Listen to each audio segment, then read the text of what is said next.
안녕하세요. 저는 올해 55살인 여자입니다.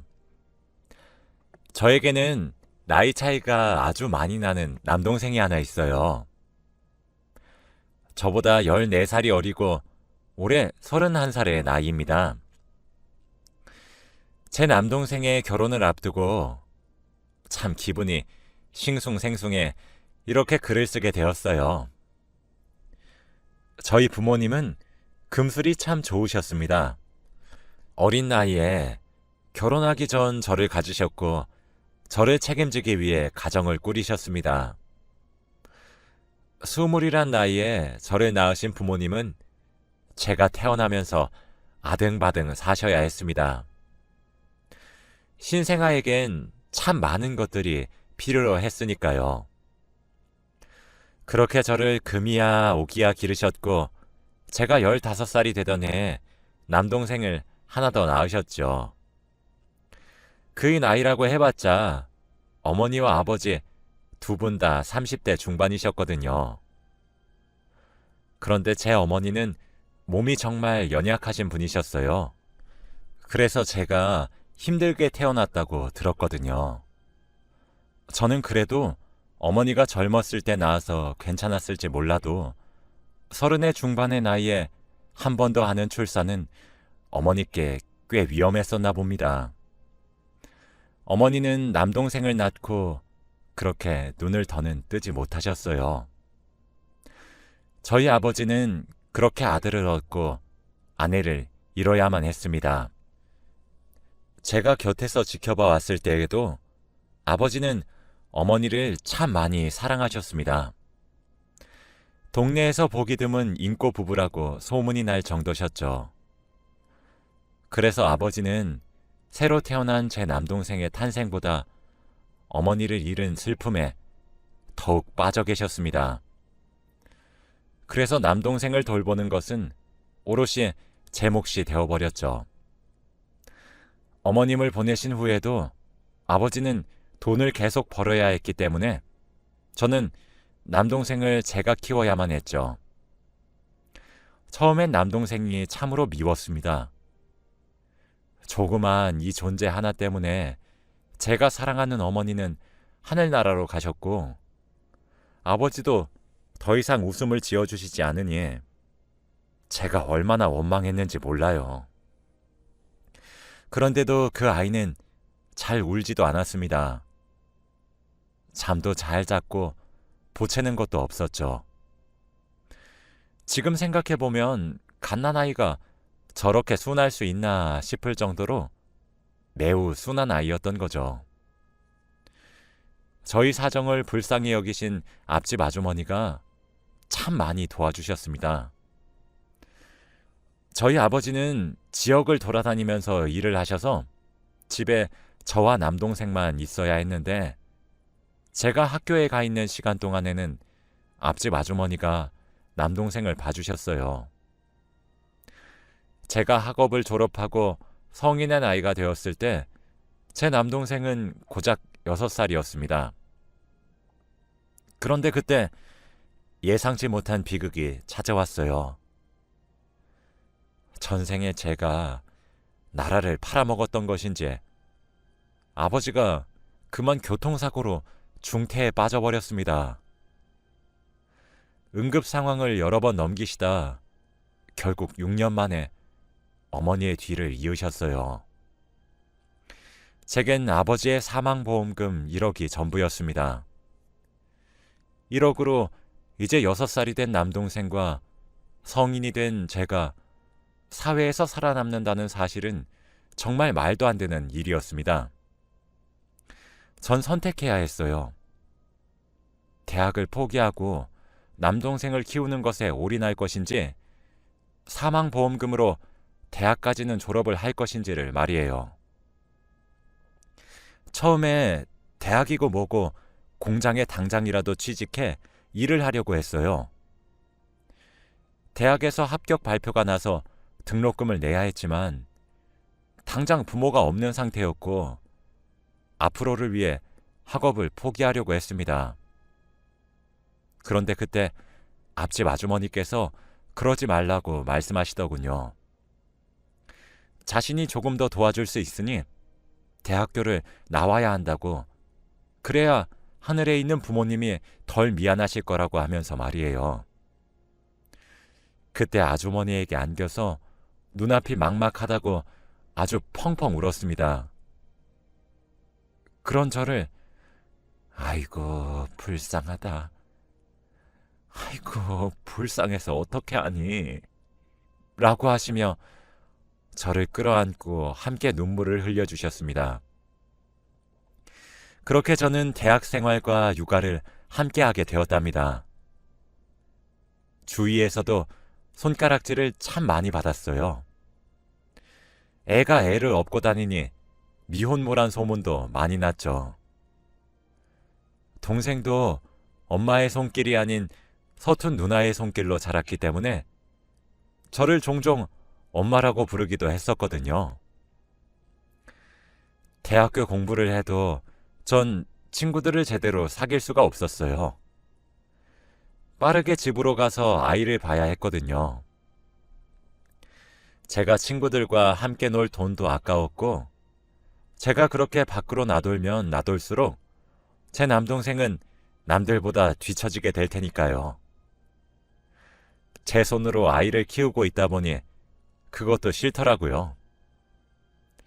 학교에 가서 공부를 하고 집으로 돌아와 아이를 돌보고, 아이를 재운 뒤 늦은 밤부터 새벽까지 아르바이트를 해서 돈을 벌어야 했습니다. 아빠의 목숨값을 허투루 쓸 수는 없었거든요. 지쳐 쓰러지고 싶을 때마다 남동생의 얼굴을 받고, 다 내던지고 도망치고 싶을 때도 남동생의 얼굴을 보면서 꾹꾹 참고 견뎠어요. 제가 저 아이를 버리면 저 아이는 정말 천의 고아가 되어버리니까요. 제게 내려진 책임감이 저를 짓눌렀지만 버텨야만 했어요. 쉽게 아플 수도 없었죠. 정신력으로 버티고 또 버텼습니다. 지금 똑같이 다시 한 번 더 해보라고 하면 아마 못할 거예요.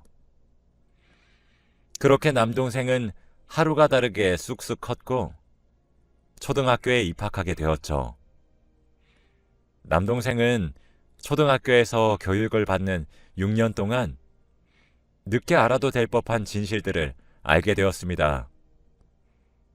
우리 집에는 부모가 없다는 사실과 그리 부유하지 않다는 사실, 그리고 우리가 고아란 사실이 많이 티가 난 것도 알게 되었습니다. 그래서 동네 사람들에게 우리가 동정받고 있다는 사실까지 말이에요. 앞집 아주머니와 같이 좋은 어른들도 많았지만 그런 우리의 겉모습만 보고 손가락질을 하는 나쁜 어른들도 있다는 사실도 알게 되었죠. 남동생은 학교에서도 놀림도 많이 받았습니다. 부모가 없다는 문제로 말이에요. 그런데 우리 남동생은 제게 그런 것들을 하나도 티내지 않았어요. 아마 그 당시 어린아이의 시선에 보기에도 20대의 여자 혼자서 아이까지 책임지는 것이 상당히 벅차 보였나 봐요. 나중에 남동생의 담임 선생님께 상담을 받으러 갔다가 그렇게 놀림을 받고 있는 광경을 목격했을 때 제 심정은 아마 아무도 모르실 겁니다. 저는 결혼도 출산도 하지 않았지만 이미 남동생을 제 아이처럼 기르고 있었기 때문에 부모의 마음과 다를 바 없었거든요. 누나를 걱정시키고 싶지 않다는 남동생의 마음을 존중해 저도 끝내 모른 척을 했습니다. 마음 같아서는 내 동생을 괴롭히는 아이들의 머리통을 갈겨주고 그 집 부모들을 찾아가서 아주 쑥대밭을 만들어주고 싶은 마음이 굴뚝 같았는데 남동생의 자존심을 위해 참았습니다. 남동생은 그런 와중에도 공부도 곧잘 했어요. 형편이 여의치 않아 비싼 과외 한번 제대로 시켜주지 못했지만 항상 전교에서 5손가락 안에 드는 수재였죠. 지금 생각해보면 아마 어린아이가 할 수 있었던 최고의 선물이 성적표였던 것 같습니다. 좋은 성적을 받아와 제게 보여줬을 때 제가 환히 웃었던 것을 보며 동생이 뿌듯해했거든요. 저희 남매는 그렇게 나이를 먹어갔습니다. 모르는 것들은 앞집에 계신 아주머니께 여쭤보고 배워가면서 말이에요. 앞집 아주머니는 정말 저희 남매의 은인이시죠. 하얀 빨래에 얼룩이 지면 어떻게 해야 하는지 같은 기초적인 살림살이부터 공과금이랑 전기세 이런 것들도 어떻게 내는지 배웠고, 정부에서 지원을 받을 수 있는 제도들도 아주머니께서 많이 알려주셨답니다. 다행히도 아주머니의 자식들이 전부 결혼하고 출가한 뒤라 저희 남매에게 도움을 주실 수 있으셨거든요. 그런 아주머니도 항상 저를 안타까워하셨고 안쓰러워하셨습니다. 동생에게 너무 목을 매지 말고 저보고 제 인생을 항상 살려고 노력을 해야 된다고 했죠. 꽃다운 나이인데 연애도 안 하고 뭐 하냐고 하면서요. 그 나이는 두 번 다시 돌아오지 않는다고 청춘은 소중한 것이라고 하시면서 말입니다. 자기한테 조금 더 맡기고 하고 싶은 것도 조금씩 하고 살라고 하시기도 하셨죠. 그런데 그게 어떻게 되나요? 눈앞에 아직 어리기만 한 동생이 아른거리는데 말이에요. 제가 제 청춘을 즐기겠다고 동생을 잠시 뒷전으로 밀어놓으면 제 마음이 편하지도 않을 테고, 그리고 동생은 엄마와 아빠의 손길보다 누나인 제 손길에 자랐기 때문에 저를 계속 찾습니다. 그런 아이가 눈에 밟히는데 제 마음대로 청춘을 즐기는 건 도무지 할 수 없었어요. 게다가 동생이 커가면 커갈수록 들어가는 돈도 많고 나가야 할 돈도 많은데 그런 여유를 즐길 순 없었죠. 적어도 부모님 다 돌아가셔서 어린 동생과 남겨진 제게는 사치 같은 이야기였습니다. 그 사이 남자를 아예 만날 수 없었고요. 누군가에게 벅차 보인다는 말을 듣고 싶지도 않고, 저를 잘 모르는 사람이 제게 고생이 많다고 가짜는 위로나 동정을 건네는 게 기분이 참 별로였거든요. 그래서인지 저도 제 인생을 산다는 것보단 동생을 위해 살아왔다는 생각이 들기도 하네요. 그렇게 저는 결혼이라는 건 아예 포기를 했습니다. 요즘이야 비혼주의인 여성들이 제법 여기저기 많이 보이고 있지만, 사실 저때 당시엔 여자가 결혼을 하지 않고 혼자서 삶을 살아간다는 것이 흔치는 않았거든요. 저도 앞집 아주머니께 얼마나 잔소리를 들었는지 몰라요. 그 사이 제 동생은 점점 나이를 먹어갔고 고등학교까지 졸업을 앞두고 있었습니다. 눈 깜짝할 새에 성인을 앞두고 있었죠. 동생에게 남들 다 한다는 비싼 과외는 한 번도 시켜주지 못했지만, 학창시절 내내 전교에서 5손가락에 들 정도로 열심히 공부를 해서 그런지 명문대에도 철석 합격을 했지요. 제게 명문대 합격 증서를 내밀면서 말해주더라고요. 동생에겐 사실 꿈이 하나 있었습니다. 그런데 다른 아이들처럼 구체적인 직업을 가지겠다는 꿈이 아니었어요. 형체가 없었거든요. 그 꿈은 바로 제게 효도하고 꼭 호강을 시켜주겠다는 꿈이었습니다. 그래서 꼭 성공을 해야겠다 다짐을 했다고 해요. 왜 그런 꿈을 꿨냐고 물어봤더니 동생이 그러더라고요. 제가 우는 모습을 한번 본 적이 있는데 그게 아직까지도 잊혀지지가 않고 눈앞에 그 모습이 그려진다고 말이에요. 그 모습을 목격했던 당시에 동생은 아주 어린 나이였는데, 제가 다른 날과 마찬가지로 동생을 재웠던 날이더군요. 동생을 재우고 난 후 혹시라도 제가 우는 소리가 새어나가게 되어 그 소리에 동생이 잠에서 깰까 싶어 입을 막고 울음을 삼키면서 서럽게 울었었나 봅니다. 구석에 쪼그리고 앉아서 말이에요. 사실 그 시절에 눈물이 참 많았었거든요. 그래도 제가 그렇게 약한 모습을 동생에게 보여줄 수 없다는 강박이 있어 동생에게는 단 한 번도 보여주지 않았던 모습인데 그렇게 들켰을 줄은 몰랐어요. 동생은 본능적으로 그런 제 모습을 보고 모른 척을 했더라고요. 그리고 다음날 앞집 아주머니께 물어봤었나 봐요. 우리 누나는 자신이 어떻게 해야 더 이상 울지 않을 수 있냐고요. 그때 아주머니가 동생에게 그런 말을 했대요. 나중에 네가 다 갚아줘야 한다. 너희 누나한테 사랑받은 것도 다 갚아주면 돼. 그러면 된다. 고생하는 누나를 보고 절대 엇나가지 말고 착하고 바르게 커야 해. 공부도 많이 해서 훌륭한 사람이 되면 더 좋지. 라고 말이에요.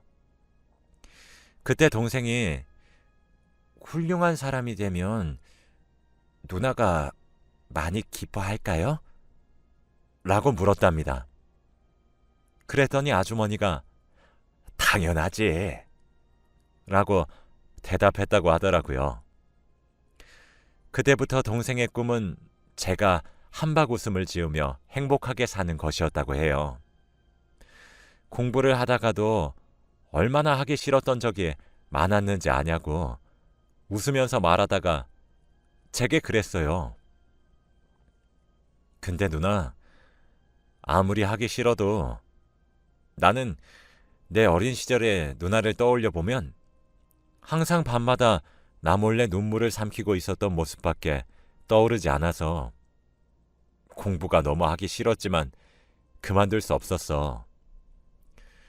난 어려서 누나가 얼마나 많은 것들을 포기해야 했는지 당시에 알지 못했지만 누나가 힘들어한다는 사실과 그런 모습을 나에게 숨기고 싶어 한다는 사실은 알고 있었거든. 그리고 나도 점점 그 시절 나를 떠맡았던 누나의 나이가 되어버리니까 누나가 얼마나 많은 것들을 포기하고 날 책임져 줬는지도 잘 알겠어. 누나, 그동안 너무 고마웠고 사랑해. 나도 이제 성인이니까 이젠 누나가 하고 싶은 것들 하면서 살았으면 좋겠어. 라고 하더라고요. 저는 동생의 그 말에 제가 많이 힘들어했고 어쩌면 조금 원망도 했었던 지난 힘들었던 순간들을 보상받는 듯 했습니다. 지금도 그렇게 말을 해준 순간이 눈에 선하네요. 그렇게 든든하게 커온 제 동생이 몇 달 전 제게 결혼하고 싶은 여자가 생겼다고 꼭 소개해주고 싶다며 제게 보여준 사람이 하나 있습니다. 동생은 대학에 입학하고 난 후 군대에 입대했고 전역 후에 같은 대학교의 한 여학생과 교제를 시작했어요. 처음 만든 여자친구였죠. 그런데 졸업을 하고 좋은 직장에 취업한 이후로도 쭉 만나는 것 같더라고요. 그러니 자연스레 서로 결혼 이야기가 오고 갔나 봐요. 저는 그렇게 동생의 여자친구를 소개받게 되었습니다. 그 사람의 첫인상은 동생과 비슷했어요. 착하게 잘 자랐고 선해 보였죠. 얼핏 봐도 둘은 잘 어울리는 한 쌍인 것 같더라고요. 같은 대학을 다니면서 만나게 되었고 꽤 오랜 시간 동안 연애를 했으니 이제 결혼을 하고 함께 살고 싶다는 동생의 말이 제게는 왜 조금 충격적으로 들렸는지 모르겠습니다. 제가 동생을 너무 어리게 보았나 싶을 정도였죠. 언제까지나 제가 끼고 살 줄 알았는데 제 품을 떠난다는 말에 섭섭함을 느끼지 않았다면 그건 거짓말이겠죠. 사실 둘의 만남은 봉사 동아리에서 연이 닿았다고 하더라고요. 동생은 자신이 어렵게 자라서 그런지 자신이 여유가 된다면 남을 돕고 싶다는 생각을 가진 아이였어요. 그래서 봉사 동아리에 가입을 하게 된 건데 그곳에서 지금의 여자친구를 만나게 된 것이었습니다. 사실 그 아이도 형편이 그리 썩 좋지 않아요. 고아원 출신이었기 때문에 형편이 어렵다는 것에 더 가깝죠. 그렇지만 그 아이도 자신의 형편이 조금 더 나아졌기에 남을 돕는 것이 당연하다는 마음가짐을 가지고 있어서 둘이 봉사를 하다가 만나게 된 것 같더라고요. 저는 비혼주의가 된 지 오래되어서 제 결혼 자금보다 동생의 결혼 자금을 모았었습니다. 동생의 결혼 결심에 정말 지금 보여준 너의 여자친구와 백년해로 하며 행복하게 살 수 있겠냐 물어보니 당연하지 라고 대답하는 동생에게 제가 모아놨던 결혼 자금을 쥐어주려고 했어요. 그런데 제가 먼저 말을 꺼내기도 전에 동생이 자신의 여자친구와 눈빛을 주고받더니 그러더군요. 누나, 나 여자친구랑도 이야기를 다 끝내고 말하는 건데 누나, 우리 셋이서 함께 살래? 여기보다 더 좋은 집에서 말이야. 나도 이제 돈도 많이 벌어. 라고 말이에요. 동생의 여자친구도 네, 저도 좋아요. 사실 연애하면서 얼마나 누나 얘기를 많이 했는지 몰라요. 그래서 저도 항상 궁금했었거든요. 그리고 내심 존경스럽기도 했었어요. 어린 나이에서부터 무거운 책임감을 받아들이셨다는 부분이 정말 멋지게 느껴졌어요. 저희가 결혼을 하더라도 자신 때문에 평생 혼자가 되기로 선택한 누나를 버릴 수 없다고, 더 이상 혼자가 아니라고 느끼게 해주고 싶다며 꼭 함께 살게 해달라고 어찌나 부탁을 하던지. 저도 이 사람을 이렇게 바르고 잘 자라게 해주신 분과 함께 사는 거 좋아요. 부담 느끼셔서 거절하지 마시고 저희 함께 살아요. 네? 그리고 저도 제대로 된 가족이 없는걸요. 형님께서 제 가족이 되어주시면 안 될까요? 라고 하더라고요. 얼마나 울컥했는지 모를 겁니다. 결혼을 하면서도 저를 생각해준 제 남동생이나 그를 꼭 닮아 마음씨도 넓고 착한 여자친구나 어쩜 그리 순하고 바보 같은지. 그래서 알겠다고 같이 한번 살아보자 해버렸어요. 동생과 그 여자친구, 아니, 제 예비 올케에게 저는 선물을 하나 주었어요. 제가 그동안 모았던 돈으로 셋이서 함께 살 아파트를 동생의 명의로 하나 장만해 주었거든요. 동생과 예비 올케는 몸둘 바를 모르겠다며 한사코 거절을 하려고 하길래 제가 아주 으름장이란 으름장은 다 놓으며 억지로 손에 들려주었습니다. 지금은 웬만한 준비는 다 끝났고 곧 동생과 새로운 가족을 맞이하는 날만 기다리고 있어요. 그래서 그런지 참 마음 여기저기가 많이 싱숭생숭한 느낌입니다. 어저께는 동생이 슬그머니 찾아와 함께 잠을 자자 그러더라고요. 덩치가 산만한 것이 아직까지도 어린아이처럼 천진한 구석이 있나 싶어 알겠다고 하고 함께 바닥에 이불을 펴서 누웠습니다. 동생이 제게 그렇게 말을 하더라고요. 누나, 이제 정말 누나 인생만 살아. 밖에 나가서 남자친구도 한번 만들어보고. 나 때문에 여지껏 제대로 된 연애도 못 해봤잖아. 나는 혜진이가 있잖아. 꼭 결혼하는 것이 아니더라도 누나 인생이잖아. 이제 누나 하고 싶은 것만 하고 살아. 누나 인생을 살아줘. 그동안 나 이렇게 바르게 자라게 해준 것도 다 누나 덕이고, 그래서 저렇게 좋은 사람을 만날 수 있었어. 이 모든 것들 다 누나 덕이야. 항상 고마워. 그리고 누나는 내 누나이기도 하지만 엄마이기도 하니까 내 결혼식 날에 혼주석에 꼭 앉아줘야 한다? 라고 하더라고요. 그렇게 말을 내뱉고는 쑥스러웠는지 등을 돌리며 잠을 청하는데 전 얼마나 감동을 받았는지 모르겠습니다. 제겐 너무 아들처럼 애틋한 제 동생을 동네방네 자랑하고 싶어 이렇게 글을 쓰게 되었어요. 곧 몇 달 뒤 제 동생은 결혼식을 올리게 됩니다. 동생네 부부의 새로운 출발을 여기 있는 여러분들 모두가 축복해 주셨으면 좋겠어요. 제 긴 이야기는 여기서 마치겠습니다. 들어주셔서 감사합니다. 여러분들도 오늘 행복한